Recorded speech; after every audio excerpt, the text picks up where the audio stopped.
Zdravo, dragi roditelji i nastavnici. U okviru projekta Digitalni pristupi u specijalnom obrazovanju za unapređenje socijalne razvojne oblasti uvešćemo ovu aplikaciju. Pre instaliranja preporučujemo da pogledate video za kreiranje profila i otvaranje naloga. Otvorite Google Play.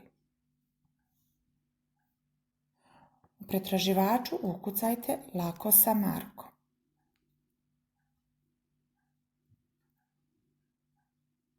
Pritisni dugme Instaliraj.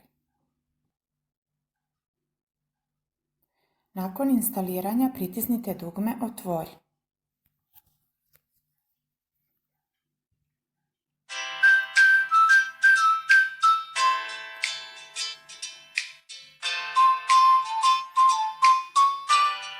Pojavit će se strana sa ponuđenih 5 pola: ponašanje u gradskom prevozu, park, proslava rođendana, higijena i kod lekara. Pritiskom na sliku otvaraju se 4 slike koje pokazuju različite situacije, odnosno redoslijed radnji vezan za temu. Dodirom na sliku ona se otvara i prikazuje preko cijelog ekrana.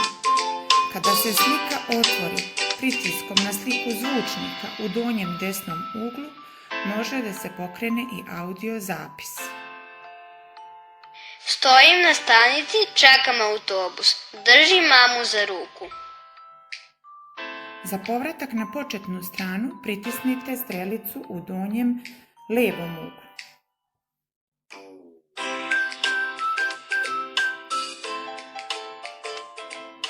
Mirno sedim u autobusu dok se vozi. Zanimljivo je gledati kroz prozor.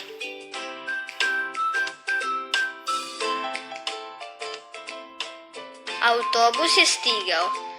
Vrata su otvorena. Polako se penjem zajedno sa mamom.